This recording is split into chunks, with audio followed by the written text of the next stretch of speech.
Hey everyone, and welcome. You ever see a new law in the headlines and just think, how did that even happen? Well, today we are pulling back the curtain and tracing the entire journey of how a simple idea makes its way through the maze of Washington, D.C. to become the law of the land. You know, on the surface, it sounds pretty straightforward, right?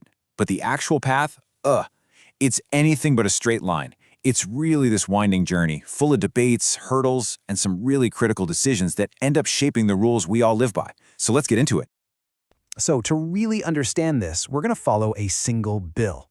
We'll track it from the moment it's just a thought, all the way to it becoming a rule that affects millions of people. Think of it like its own epic adventure through the halls of power. And that adventure kicks off in one specific place, the legislative branch. You probably know it as Congress.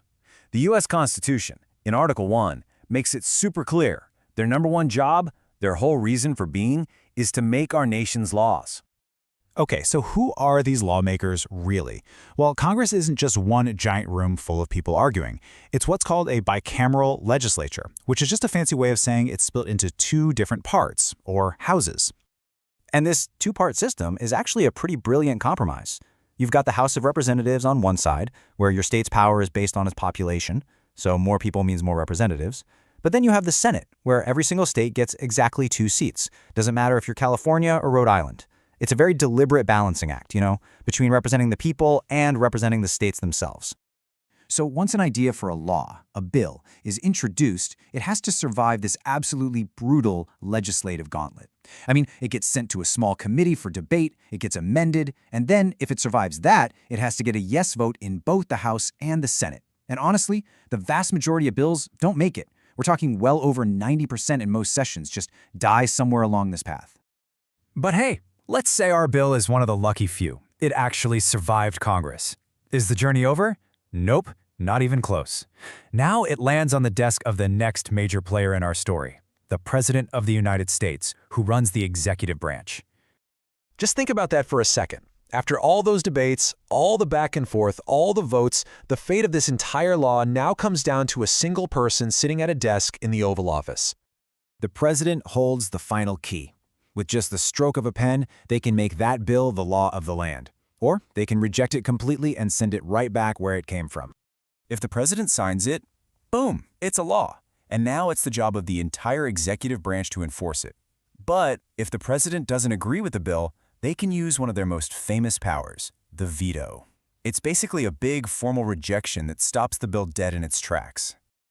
All right, so once these laws are actually made and enforced, they become the rule book that we all live by. But here's the thing, not all laws are the same. Let's break down the 2 major categories you're going to run into. First up, you have criminal law. The easiest way to think about this is that these are society's rules. When someone breaks one of these rules, commits a crime, it's the government that steps in to prosecute them. Could be for something small, a misdemeanor, or something really serious, a felony. So look at this situation here. Theft is a crime, right? So the government, the sheriff's office in this case, is the one investigating. If they decide to press charges, the court case would be called something like the state versus the defendants. That's criminal law in action. It's society, through the government, holding someone accountable. And then you've got civil law. This is totally different.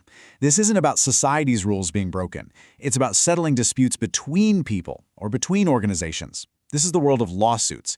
Someone suing someone else over a contract or for a personal injury, that kind of thing.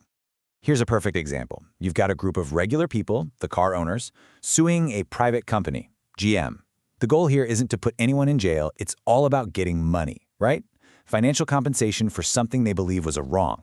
And that is the absolute core of a civil case. So, we've walked through how a law gets made and the different kinds of laws that govern our lives. But let's just step back for a second and ask the big question. Why is it designed to be this complicated? We followed this whole long road. It's a slow, deliberate, multi-step process for a reason. There are checks and balances at every single stage. It's all designed to make sure that any idea is looked at from every angle before it actually becomes the law of the land. And that really brings us to the final thing to think about. The people who wrote the Constitution, they intentionally made it hard to pass laws. They wanted to prevent quick, emotional decisions and protect against any one person or group getting too much power. But in the world we live in today, which is moving so fast, Is that slow, careful process a brilliant feature that gives us stability, or is it a frustrating bug that just gets in the way of progress? That's the real question, isn't it? Thanks for joining me.